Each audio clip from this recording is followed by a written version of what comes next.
Settle down. Good afternoon, everyone. If we could get everyone settled down, we're going to get started.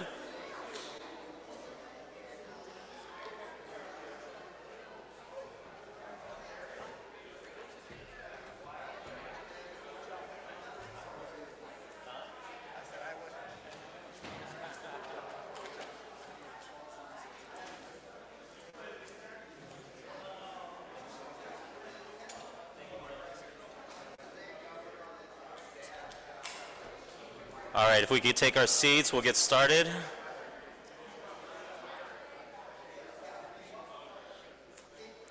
All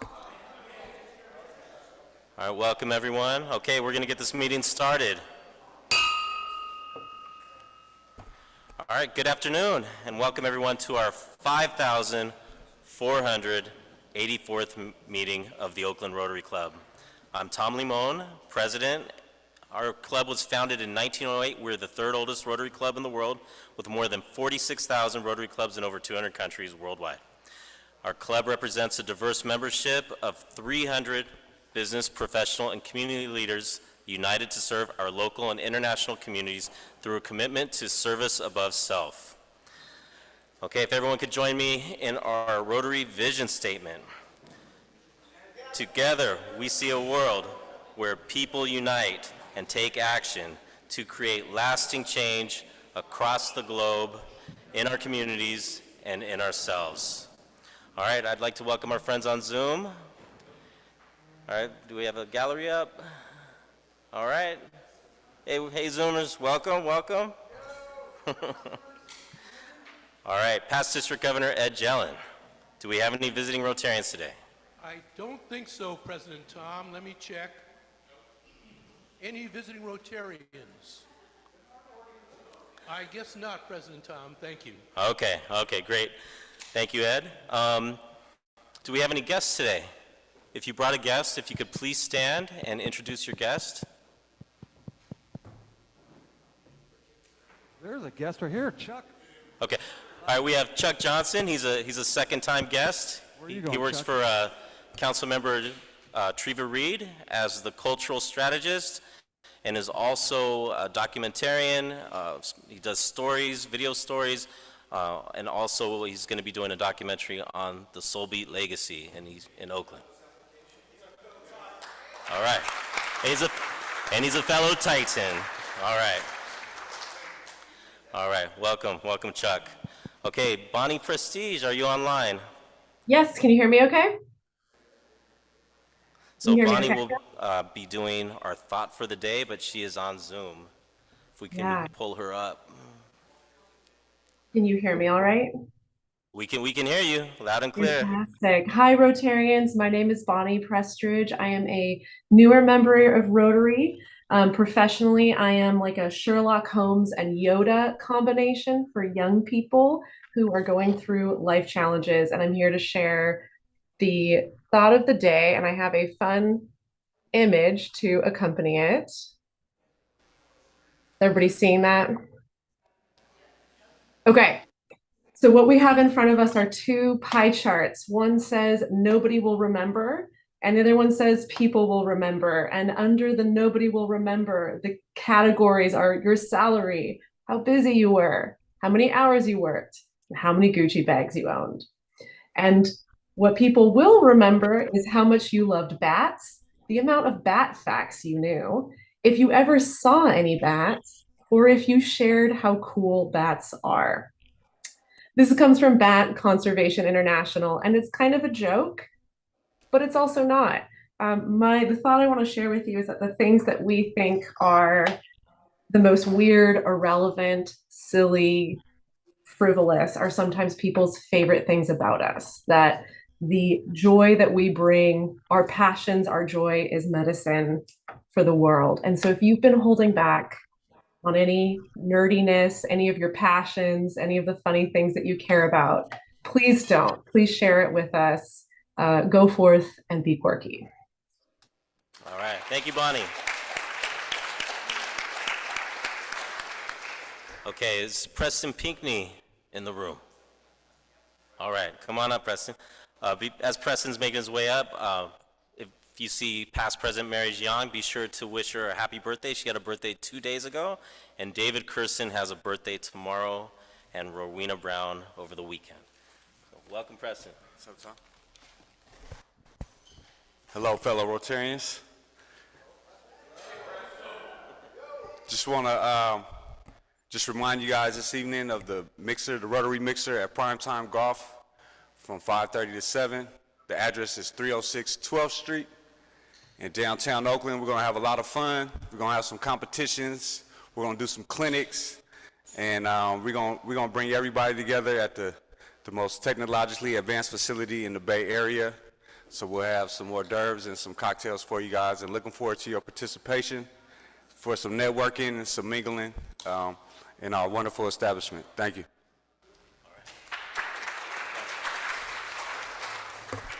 All right, and if you would like to host a future mixer at your home or business, please reach out to our Business Development Committee, and that's led by Jesse Schmidt. A special thanks to all of you who are volunteering this Saturday at the Alameda County Food Bank. I will not be able to make it. I'll be out of town this weekend, but I really appreciate everybody pitching in. They requested 30 volunteers, and I think we got there. Allison, did we get there? To 30? Yeah, okay, at least. All right, that's good to hear. So thank you, everyone. In President Shannon's year, we'll be sure to have a lot more volunteer opportunities. So, you know, let's think about how we can give. And if there's an organization that we can support next year, let's look at that and how we can bring some Rotary hours to make improve their parks or open space or whatever the cause might be. If you ever miss a meeting or part of a meeting, we are sharing our Rotary Club of Oakland. You search it on YouTube and you'll pull up all of our meetings. So that's a very useful thing. Peter Sherris has been instrumental in getting that up and working really well. As you all know, we have a couple off-site meetings coming up. You can register for these online on Eventbrite. And next week we will not be in the ballroom. We will be at the, Merlin, where are we going to be? The Garden Center, Lake Merrick Breakfast Club, 7 in the morning. So Dr. Tamil Gilkerson, who is a former member here, will be, and she's also the chancellor of the Community College District here at Peralta. She will be the guest speaker. So let's have a good showing. You can, if you choose to order breakfast for that meeting, it's $20, and you can order that online in advance. But we would really appreciate having RSVPs for that meeting, so we have a good head count going in. And then on June 6th, we'll be at the Oakland Zoo. So this is open to friends, family, Rotarians, grandkids. So we have a limited number of openings. We're limited to 100. So I'd like to fill that up and really just open that up to anyone who might be interested. We'll be in small groups of 10, and it'll be a sort of a private tour of the California Trail. And since we have 2 offsite meetings coming up, we are not going to be in the ballroom again until June 13th, which is almost a month away. So that will be my last meeting in the ballroom. I won't be here for the June 20th meeting, but you know, I really encourage everybody to be here for June 13th. And I would like to present the Bob Lazar Good Job Award. That's, oh, Dan, oh my goodness. Bob Lazar is a UFO guy, I think. My bad. I already got it, Jason. So we will be giving the Dan Lazar Good Job Award on Bob Lazar is it's a UFO YouTube thing. It's kind of embarrassing, so sorry. All right, but Dan Lazar Good Job Award. So this is kind of our MVP status for the club, and it's a very elite group of Rotarians, and we will be doing a reception prior to the meeting, and we encourage all previous Dan Lazar Award winners to be present for that reception so we can honor you. And let's see, we have a lot planned coming up this spring and summer, so I wanted to provide an overview of some of the upcoming activities over the coming months. So this Sunday, our Fun and Adventure Committee has an outing at, it'll start at Cafe Jolie this Sunday at 9 a.m. and then off to the Pacific Pinball Museum, which this is all on Webster Street in Alameda at 11 o'clock. So all the rooms are sort of curated to represent a period of pinball. So it starts back, I think, in the 20s, and each room it progresses up until the current time. So it's actually a lot of fun. If you have kids, or grandkids, this would be a nice little outing for them. On June 8th, our Fun and Adventure Committee is also scheduling a trip to Moss Landing to the beautiful Elkhorn Slough. So who's gone to Elkhorn Slough with okay, great. Yeah, it's a very nice trip. This one does not involve kayaking. This is more of a leisurely tour to explore the flora and fauna in Elkhorn Slough, and it's called the Elkhorn Slough Safari. So this is a little bit different than what we've done, but there are 150 otters in the slough, along with 300 species of birds year-round, or as they migrate. On June 8th, we will also be at the Oakland Roots, Oakland Soul game at Cal State East Bay. And so we have two different price points for that. We're encouraging this to be a district-wide event. So if you haven't been to a Roots game in Hayward, it's a lot of fun. There are 5,000 people that show up for these games. It's loud, it's exciting, it's a lot of fun. And this one, we'll get to see both the male and the female teams, the Oakland Roots and the Oakland Soul. On June 15th at 11 a.m., one of our grantees is Holy H2O, and they're offering a watershed tour of the Temescal area. So this is a 90-minute tour. They're offering 25 free tickets. Once those are dispersed, $20 tickets will be available for purchase. But this is a very nice organization, fun. This should be a fun walk. Allison Bliss, thank you for organizing this tour for us. The Fun and Adventure crew is also organizing an easy bike ride from the foot of the Bay Bridge in Oakland to Treasure Island, then ferrying over to San Francisco to to Fisherman's Wharf and the Marina Green, with stops along the way. So this will be a fun trip. They promise ice cream, maybe some beverages along the way, and this trip you actually might gain a little weight. So it should be fun though. We are organizing 2 A's games this summer, and we'll be coupling these up with our famous tailgates. So we do a really nice job on our tailgates. Last time we did the tailgate, we had 5 different paellas going, and we served over 100 people. It was a lot of fun. The first game will be versus the Giants on Sunday, August 18th at 1 o'clock. The tailgate will be at 11. On Saturday, September 21st, 6 p.m., that'll be a fireworks night. So I think this will be the last fireworks night of the A's in the Coliseum. We have a reserved tailgate area for that also. So these are going to be fun parties. I know people are real sour on the A's. I'm particularly sour, but you know, I want to say goodbye and throw a good party for you all. All right, so most of these events can be found on our Eventbrite page or on our Rotary Club calendar. So we have some time. I wanted to set that aside for some fellowship. We have about 10 minutes of fellowship. Feel free to talk to your neighbors, and if you're looking for a topic to sort of break the ice, please share about a recent or past Mother's Day. All right, thank you. Could we get some music, Armand?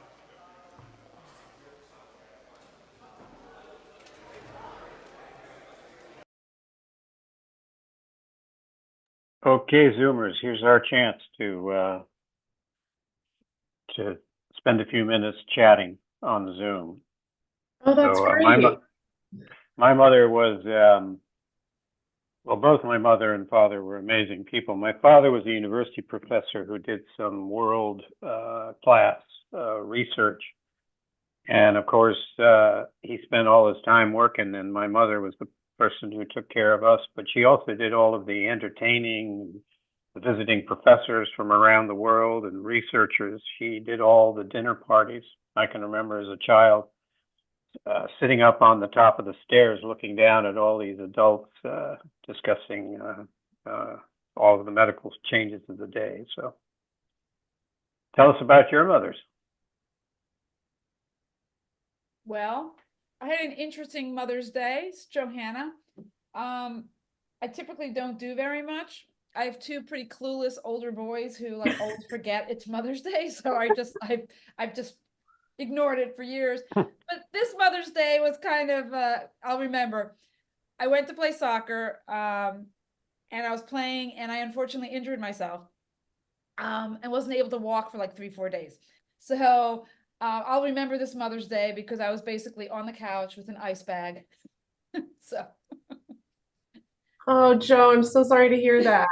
yeah, it was horrible. But I'll be okay. I go to the doctor tomorrow and we'll see. Hopefully it's not torn. So Okay. My favorite Mother's Day is my grandmother, who passed away last year, loved to go to, there's this harbor where we grew up. It's very nice. You know, there's an island and lawns and a lot of water. And I have a pretty rowdy family, and one of my uncles made us, each of the nieces and nephews, our own potato launcher. So it's like a giant PVC cannon, for lack of a better word, that you can shoot, you know, projectiles like 100 yards at several hundred miles an hour. And so that's what we did for Mother's Day. Is we took my grandma to the harbor and got her all of her favorite foods and just launched stuff. And she was just delighted, and it was rowdy and ridiculous. that's awesome. So Deborah, I haven't heard your voice for a while. Hi, all. Good to be back to Rotary. I've been away because I recently had total knee replacement surgery about 10 days ago. And I'd have to say that the past Mother's Day was special because my sister, one of my 3 sisters who is closest to me, came all the way from San Antonio to take care of me and to forsake her Mother's Day with her 3 children and all the festivities that would involve, to be here with me in Berkeley and make sure that I was recovering as best as I was able following the total knee replacement a couple weeks ago. And I made sure that she got a Mother's Day card from me, and we had a very nice dinner. And it was nice to celebrate someone who is very giving and loving, no matter what your true relationship is to the person involved. And she's been like a mother to me, I would have to say, for decades, since we're 10 years apart. And it was just lovely. Beyond that, I'm a fur baby mother to a very dependent German Shepherd, I must say, but aren't they all? All of our pets are very dependent on us, and I enjoy her tremendously. So that was a Mother's Day recently. I hope you feel better. And I Thank hope you. a quick recovery. Thank Yeah. you so much. That's really great that someone could be there for you during your recovery. That's no better feeling. Yeah. And man, those German Shepherds, they are dependent. They are. It's like living with another person, I must say. They're so smart and as I said, demanding, but in a good way. Mhm. Wise Alan, I bet you got a good mother's story.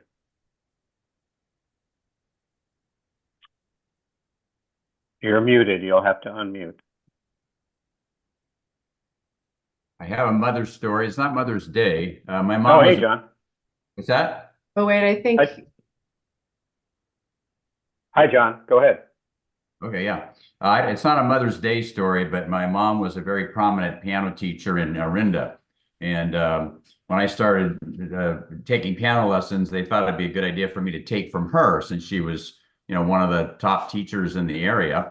And so we had some misgivings about that, but we started. And I remember one lesson where she didn't feel like I'd been practicing enough during the week. And so the lesson ended. It was the last lesson with her. It was ended with her strangling me underneath the piano because to punish me for not practicing enough during the week. So we found another piano teacher after that. That was not a productive relationship. And one reason I didn't practice enough is that the piano was going from 6:30 in the morning until school started, and then it was going from 3 in the afternoon until 8 p.m. with all the lessons she taught. So that, in my defense, there were not a lot of practice opportunities on the piano. Go ahead, wife. Actually, I don't have any interest. You don't have a mother? Oh my God. How did that happen? I just can't say that the last meeting, Mother's Day, that we did visit our son. He invited us over, and he and his boys cooked a delicious breakfast for us. And so we had a great time over there this last Mother's Day. Nice. But I hadn't thought about what my own mother and a particular Mother's Day activity that we participated in. So you can move on to the next person. Thank you, wife. Yes. Sounds like a good time. I'm going to start muting people who talked, just so we don't get any background noise. I still haven't gotten the warning, so there's still time to chat. Even on not Mother's Day stuff, we're happy to chat about that. Joe and I are going to the Roots and Soul game. Are any of you other Rotarians going to come? Yeah. No soccer fans? It's fun. It's a great place to see a soccer game because you're literally so close to the field, and the fans are kind of crazy. It's fun for the small amount of people it is. So if you guys have nothing to do on June 8th, you should definitely try it once. So, and it's Maybe you should take your potato launcher if the fans are crazy. I'm sure that'll make it through security. I like that. That would be fun though. That we could certainly have some fun. I'm so excited. I've never been to one of their games, so. Oh, you haven't? No. Oh, it's so much fun. We went, well, Bonnie and I play on a soccer team together on Sunday mornings. So some of our team went like last year. Mhm. And it was fun. It was like 8 of us and we had a blast. So you're gonna enjoy it. Yeah, I think I was out of town, but Okay. yeah, and if any of you are like, oh, I would love to go, but I don't know anything about soccer, we can totally get you up to speed. We can give you a quick. I feel like it's one of those sports where you don't have to know a ton about it to enjoy watching it. Yeah, I think so. I think so. The other thing, Bonnie, is that for most Rotarian events, the majority of the Rotarians don't sign up until about 3 minutes before it starts. So even if there's nobody showing up on the list of people who've registered, They'll be there. a day before, there'll be plenty of people there. Okay, so maybe our crew will bring like a Rotary flag and you'll be able to find us. Yeah. Yeah, I'm the opposite. I put everything on my schedule 2 months ahead of time. Yeah, I'm a bit like that too. Especially in the summer. I don't know about you guys, but I feel like my schedule is filling up. There's so much happening. Any of you have any summer trips or summer plans?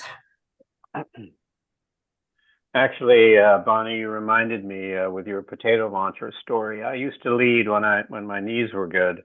I used to lead 50-mile backpacking trips for the Boy Scouts up into the High Sierra. Fun. And one day up on the trip, I heard all these kids laughing and laughing and laughing. And it was sort of they're pretty wild and laughing, but this was really unreasonable. So suddenly the laughing was followed by screaming. One boy screaming, and what had happened was he had bought one of these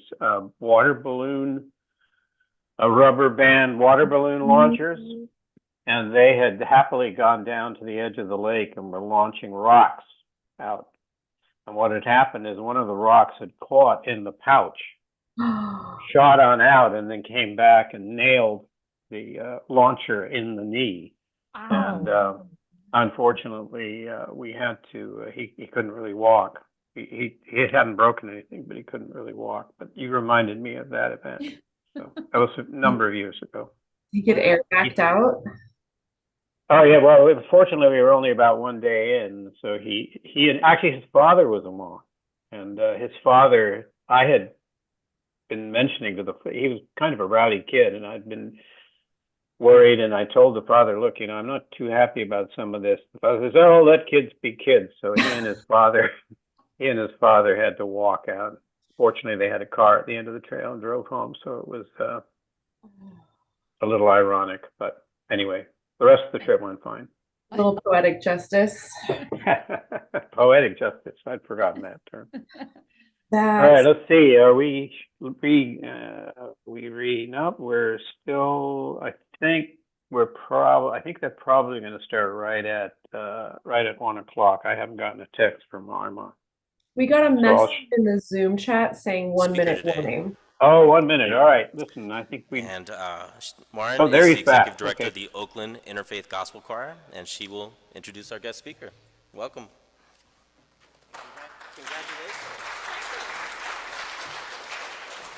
Good afternoon, everyone. My name is Marin Amdahl, and I'm the Executive Director of the Oakland Interfaith Gospel Choir. My compatriot is walking in the door, Terrence Kelly, who all of you know. And since I have the microphone, I get to say thank you to my fellow Rotarians for all of your support. I keep seeing you at our concerts. I saw Allison, I saw Will recently. You guys keep showing up and coming out, and we couldn't be more thankful for the support of Oakland and for our community as we are out making music, inspiring joy and unity in the world. And I am really thrilled today to get to help introduce Reverend Dr. Mark Wilson. We are really thrilled to have a good long relationship with him. And we are in the process of inviting him to consider joining our board of directors because it's really important for us as an organization. As a business, we need leaders who understand how to be strategic and make business decisions, but we also need to remember as a mission organization the heart of our community. And Dr. Mark Wilson has been a professor, a reverend, a Baptist minister, an interfaith minister, and is now serving at Kaiser as a chaplain, an interfaith chaplain. And he shared with us recently an anecdote about why he's shifted his career and changed directions a little bit, having been the director of the gospel choir at UC Berkeley at Cal. Go Bears! Has his Cal tie, I think, even today. Not quite? Oh, fraternity tie. Okay, close. They're close. But we love the music piece, we love the spiritual piece, we love the creative piece, and now the story that he shared with us recently was moving into chaplaincy and realizing that the people that he was ministering to at Kaiser are the seniors and elders and teachers and leaders of his childhood, and how important and impactful it is for all of us to remember the people who impacted our lives when we are young are the same ones who are maybe in hospice, maybe in care and need that support, and how important it is for us to remember that these are our elders, these are our people and our teachers, and we need to be with them. As a community, we are all ages, right? And in our Oakland Interfaith Gospel Choir, our singers are 4.5 to 101. We are so excited to be able to have people representing all of those different backgrounds, all of those different faith traditions, and Reverend Dr. Mark Wilson is a great example of somebody who celebrates and uplifts all of those pieces. So I'm going to let him tell you more of his story, but we're thrilled to have you in our community and be supportive of our community, and I'm delighted to be the one to introduce you today. So thank you so much.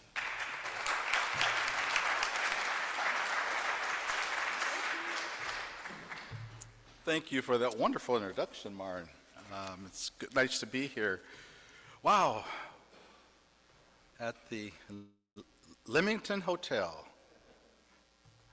And this space is, remember it pretty well, because this was a space where many high schools back in the day used to have their proms and balls. There was, I think, Skyline, we used to do the winter ball, I guess, here in the earlier 70s. Mac used to have theirs when my sisters were in McClimus in the 50s. And there used to be a lot of service organizations that, similar to yours, that met here. And I had an experience that I just wanted to share, that, you come to a place and that place brings back meaning to you and memories. had filled out an application for one of the service groups that meet here. I won't say which one, but this was back in 1978, 77, around that time. And back in those days, when you applied for an application, you had a place for you to put your picture. And I didn't know what that really meant until this day. And we didn't have like the ways to but we have the technology now. We have it for the pictures to attach pictures, and so I had a Xerox copy of my application with my picture on it. And when I opened up the door to come in for my interview, I saw in the service group a sea of all white men. And then I looked at my picture on the application with my glasses and my afro and everything else, and how the Xerox copy has made it. And I said, I just turned away, walked away. And with that experience, I could have let that discourage me, but it became an impetus for my own resilience. Had I let that get me, I would not have remembered the things of spirituality my mother and church taught me, who I was, who I am. I would not have graduated from Skyline, Howard. Yay! Hey, all you Titan fans, stand up and clap your hands, all right. Okay, get me started on that one. Yeah, I wouldn't have graduated from Howard University or Harvard Divinity School in Cambridge, University of Michigan, where I did my PhD, ordained preacher, pastor, seminarian, et cetera, and now chaplain at Kaiser East Bay, which is Richmond and Oakland, doing palliative care, and just finished doing some of the hospice care too. I would not have been the unashamedly black, unapologetically Christian, and proudly gay man who I am today had I let that experience influence me. I want to say thank you particularly to Moran and to Ruth and to Tom. I knew that this group was all right when I saw my dear friend and brother Merlin, who is a former church member of mine, was pastor for years. So, what do I do? Let's, okay, it's up there. I'm going to talk a little bit today about palliative care. Ruth suggested that might be a topic to address that may be on some people's minds, palliative care, hospice, what it is and what it isn't. I'm going to, you have available for you some note cards on your table and some pens. Let's have you, when you think about the word palliative care or hospice, write down what word comes to mind. And you can turn to the next slide.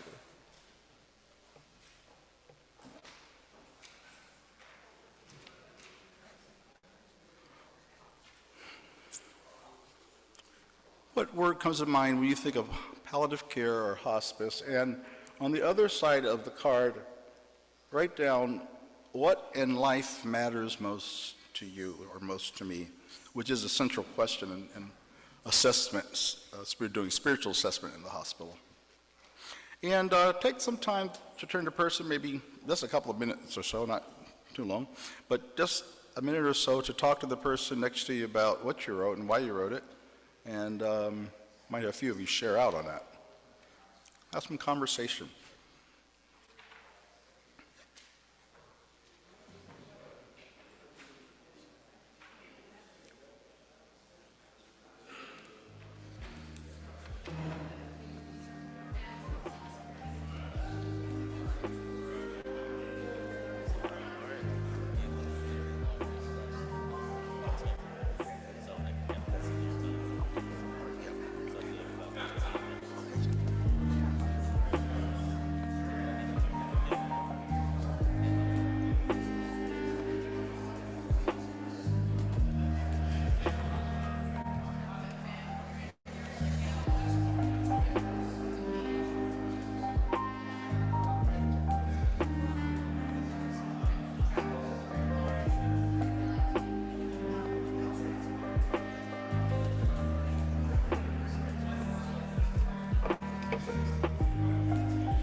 find a creative way to come to the end of your sentence.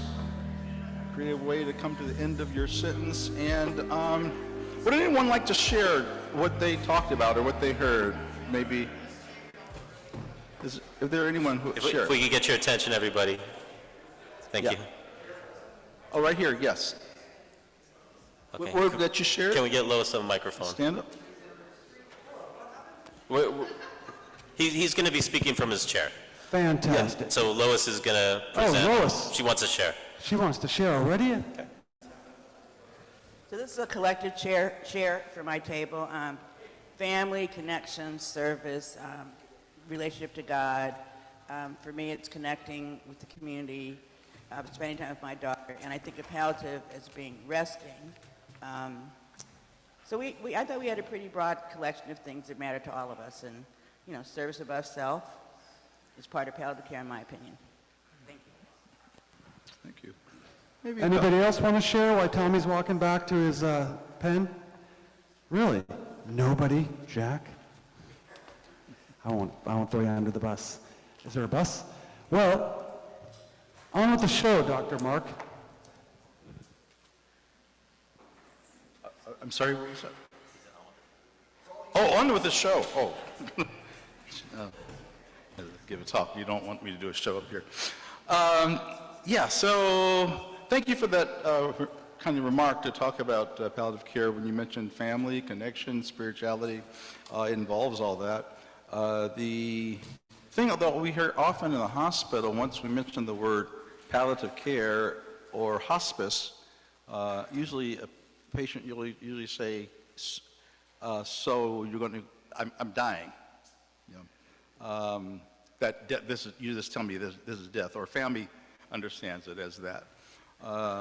And that goes further to, so from some patients to say, not only am I dying, but you're trying to take my life with the medications you're giving me. So I was going to share today some clarity about differences between palliative care and hospice, and what I do as a chaplain between palliative care. Yes, so here are two definitions of palliative care and hospice that come from the Kaiser website. Hospice is comfort care. Hospice is for people who are at the end of their life. It provides treatment to symptoms. The goal is to keep one comfortable, not to try to cure your disease. Hospice does not spend up time with lengthy dying.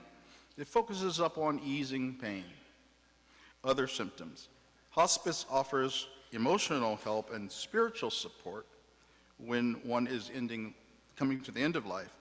And it also helps caregivers manage the practical details and emotional challenges of caring for someone who is dying. Hospice we describe as comfort-oriented care, treating not the disease, but treating the person, taking care of the person as they approach life's end. Palliative care, on the other end, is holistic type of care involving mind, body, spirit approach to dealing with serious illness. This is a care in the area of medicine that helps one care for the quality of their life issues. While hospice treats the person, palliative care continues to treat the illness itself and to help families and patients to come to make decisions about their care. We provide support to patients and families, and that support can look like three things. One, medical support, so that if one's in the hospital, they will continue to get the service. We'll dialogue with their doctor. We'll do symptom management, pain management. We also have the emotional social, psychological, and spiritual support. That's when folk like me come in, and we talk with patients about their lives, about meaning. I had a patient yesterday. Let's see, he got the word from the doctor, was in a meeting, and got the word that he was going to be taken off the life support breath, and his wife was there, and he was really, his wife was trying to hold back tears and all. The doctor explained everything and was very sort of clear about the end of life, but kind of an emotional support as the spiritual person in the room. I generally look at, sense what's going on emotionally. In that time, her emotions were really strong up front, but I could see she was in a lot of pain. And I just began to ask her, would she like to share how she responded to the doctor, respond to the doctor, how she felt. She started spreading her feelings and all, and she said something. I asked her husband, like, what type of things did he like? He could hardly speak, and then suddenly he started laughing in his bed. He had a smile on his face, and I said, "What's that smile about?" You know, you just got this news, and what has life been like for you? What's the meaning of life? And he looks at me. He says, he can hardly speak. His wife is like, "Oh no, he's confused." And I said, "No, he's not. Just give him some time." He got his words together. He says, "Life is beautiful." You know, I think that what I'm finding, there's not on the paper or anything here, because kind of spirit is kind of moving right now for the Baptist minister side of me. And I was telling Mara and Terrence about this. I've been a pastor here in the Bay Area. I've done church work since I was 14 years old. But there's something that's very, very different about hospital work. It's not so much for, not always is ministry entertaining, but there is a side of it. And being an actor from Skyline Thespian Troupe, 1270, something like that. But I find there's a lot of performance I have to do in pastoral work. When I'm in hospital work and doing the palliative care, it's just being present. Or as one patient said, "I don't need you to say anything. I just need you, I'm just thankful you visited me, that you came into the room." Our palliative care team is comprised of doctors, nurses, social workers, and clergy, spiritual guys, spiritual leaders. And while when I was with hospice, we described our relationship, team relationship, as interdisciplinary. In palliative care, we describe our job as, our teamwork as intra-disciplinary, which means that each of us on the team has to know a little bit about the other's work. And so a doctor will also talk about their belief system. I was in the room with one doctor, and the doctor says, asks the person if they needed prayer or anything. I'm like, wait a minute, that's my job. You know? But no, we all share in the work. You know, it is something when one sees the feelings of doctors, and or even reaching out to doctors at the nurses' station, something else I like to do. I talked to one and asked him about how is this self-care. He looks at me and says, "Self-care, what's that?" I guess I didn't have that in med school, but we have that in seminary. And so when I explained it to him, he was like, "Oh, yeah, you know, how do you take care of yourself out of here? You look really stressed." So that's why I do, the emotional, spiritual side of palliative care. And just maybe real quickly, the two pictures, maybe the next slide. I just wanted to highlight the history and timeline of palliative care, starting with Dame Cicely Saunders. Her father didn't want her to be a nurse, but she could be a nurse anyway. She worked with soldiers, dying soldiers, and what she found in her working with dying soldiers is that death is a process, rather than just treat it medically. And you're soon going to be leaving here. You come to the end of life, as maybe science might say. she started seeing that death involved a lot of emotions and about people reflecting. You know, sometimes somebody might ask, why is a person holding on so long? And it involves, sometimes there's a story in them that they haven't shared that they need to share. They need to speak up. The woman who, as a teenager, had an abortion and doesn't feel she's going to heaven because of it. And she's never told her husband or anyone. Thank you. Cicely Dame Saunders looked at death as a process, and that in that process, the dying need compassion, respect. We're familiar, some might be familiar with Elizabeth Kubler-Ross's stages of grief. Similar a process, it happens in death, that one can go from denial to anger, to depression, bargaining, asking, and then finally to their own acceptance. We'll skip palliative care in the U.S. We know where it is. You can come down to Kaiser right down the street. But a day in life of a chaplain includes for me, as a chaplain, I provide spiritual, emotional support. And my spirituality, the spirituality is widely defined as connecting individuals to that source of meaning or power that they feel is most matters to them. For me, in my faith tradition, that's God, but they're people with non-belief systems who might describe themselves as agnostic or atheist, but I don't rule them out. I say, you believe something. Oh, I believe in work. Okay, so how does work help you deal with this illness? So it's finding that key. I brought this two resources here. The next final slide here is what I think of in terms of my work and people being resilient, continue to go.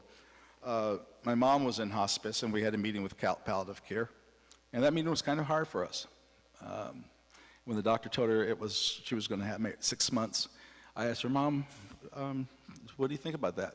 My mother's an old Sunday school teacher from Mount Zion Baptist Church down in West Oakland and Foothill Baptist Church in East Oakland. She's a Bible teacher. She got quiet, and then she started reciting the scriptures to the doctor.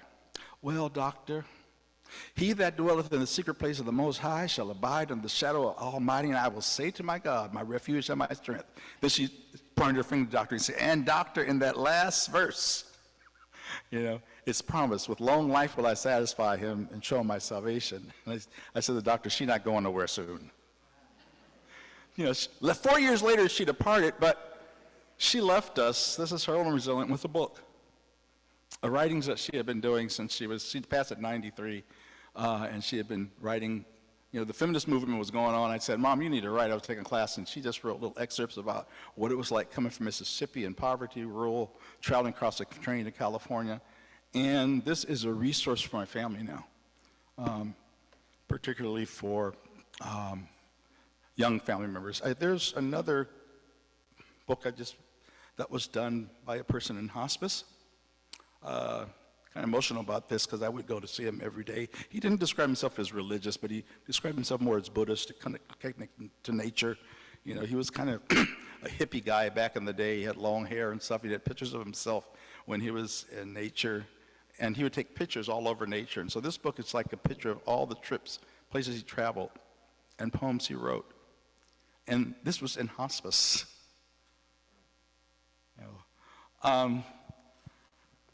And I had time to read one of his little selections.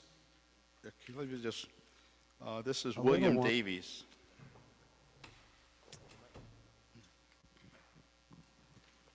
This is called The Fisherman's Net, and he has a picture of a guy fishing. I dream of a fisherman. His net is suspended above the waves as it falls. The blue sky slips through, then the blue sea. Always the net returns, tethered by a heartstring to the shore. With each patient throw, he finds peace with the method. And I asked him, I said, gosh, that's so deep. He's like, oh, no, I'm just writing this stuff. That's so deep. He's like, yeah, I said, where did your inspiration come? I don't know, maybe I was high at the time, he said. That stuff's very inspirational. I'm just going to put it out there. So, finally, just a thought to come from Shawshank movie, was it Shawshank Redemption? You know, what are we busy about doing in life? There are people in hospice and palliative care who are still doing, so we got to get busy doing or get busy dying. I thank you for the opportunity to come and share.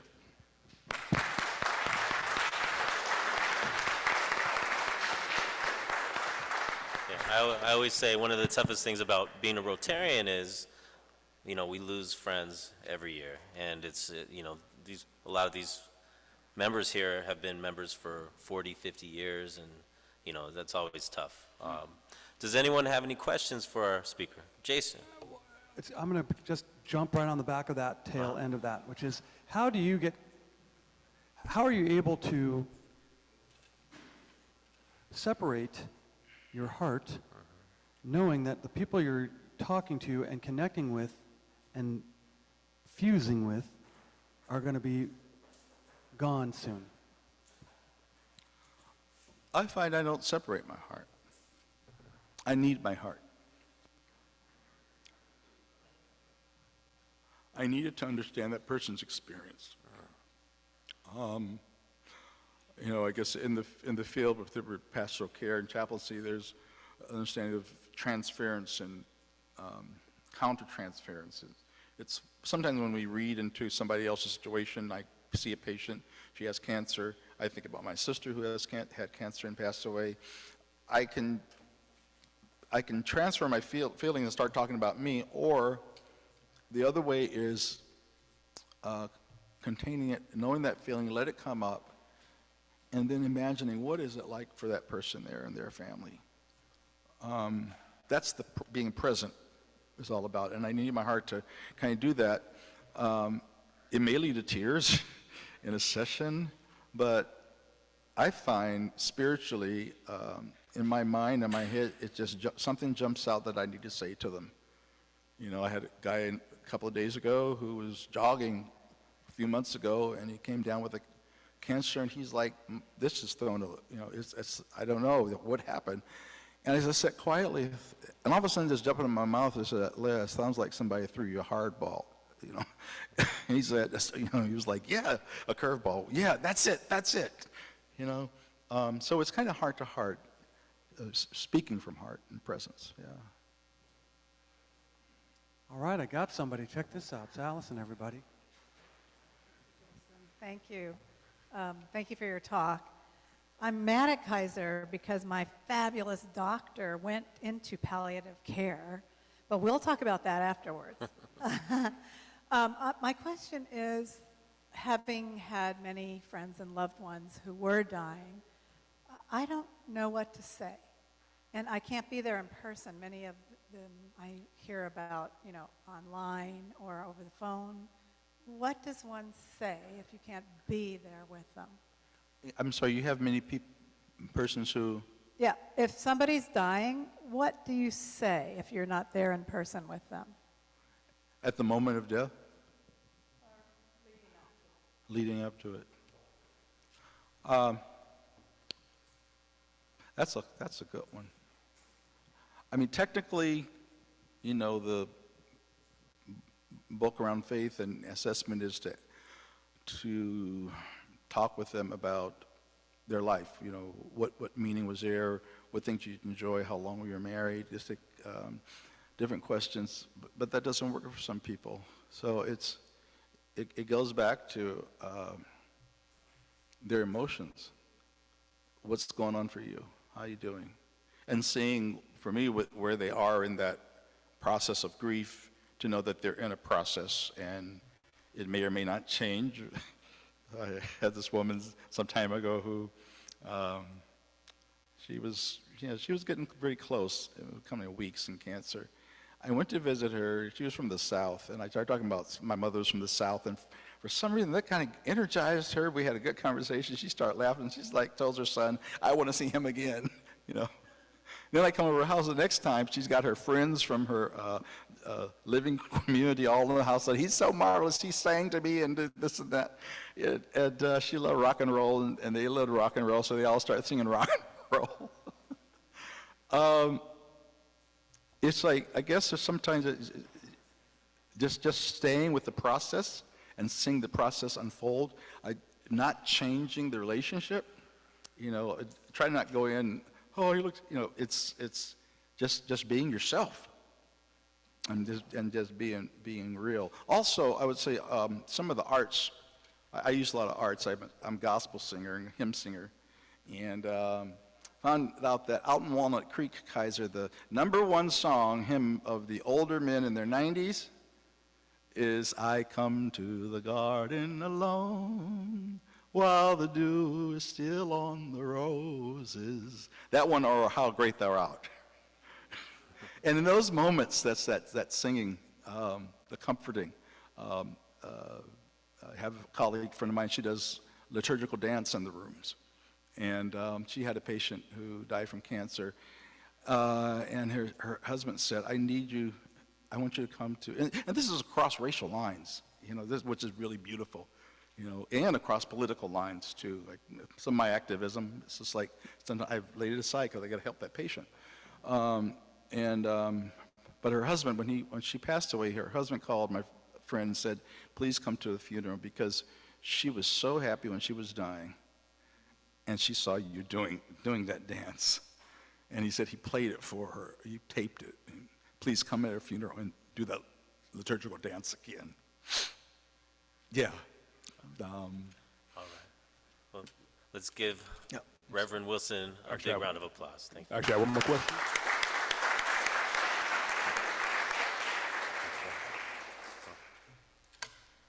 Well, my last statement on that one note is pretty much when people are in the process of passing or have passed, I know it's also a time of mourning, but do you also take time to celebrate that person's life? Say it slowly. When the person is becoming the past or in the process of passing, eventually when they do, I know it's also a time of mourning, but do you also take that time to celebrate their life and their stories? You're speaking a little fast. Sorry, I'll say it slowly one more time. If I don't, then that's on me. That's okay. Usually when it comes to a person passing, or usually in their process of passing, do you also I know it's a time of mourning, but how do you also celebrate that person's life? Oh, okay. Mourning versus celebration. Yes. Yeah, you got to follow. I follow their lead. Sometimes it's mourning. Sometimes it's celebration. It also can depend on the family too. You know, depending what culture they come from and how they view it. But again, there's no easy answers. Kind of bringing a program in, but where that patient is taking you. Yeah. Thank you. All right. Thank you. So, Reverend Wilson, so it's customary for our club to make a donation in our guest's name to a charity or cause, and this year my area of focus has been around supporting youth and parks and open space here in Oakland. So we will be making a donation in your name to the Friends of Joaquin Miller Park, who strive to make the park more beautiful and accessible to the public while reducing the risk of wildfire. Thank you again for being here with us today, and special thanks for the team who made it all happen. Okay, we have a bell ringer, so Kathleen Uribe. Can we get her the mic? Thank you. I'd like to make a donation today. My first donation, $100 today. Touched my heart so much, and I just really appreciated this time. So thank you. All right. Thank you, Kathleen. That's our first bell ring, and that's a generous $100 tax-deductible donation to our Oakland Rotary Endowment. Ruth Stroup. Is Ruth still in the room? Okay. All right. What's happening next week, Ruth? Next week, join us for breakfast with the Lake Merritt Breakfast Club. They meet over at 666 Bellevue. Plenty of free parking. Join us at 7 a.m. I'll be there. They have a $20 hot breakfast with all the pancakes, sausage, eggs you can eat if you like to get out and do that. And we're going to have a great speaker. And do not come to the ballroom at lunchtime because we won't be here. All right, and Merlin's the president, so let's support Merlin next week, all right? Let's everyone show up. right, so one last thing. If you liked your meal, please vote on the way out. Blue is bad, clear is good. Thank you all for being here today, and thank you again, Reverend Wilson, and thank you, Marin and Ruth, for making this happen. And thank you, everyone, and please remember, Oakland Rotary is here for you. This meeting is adjourned.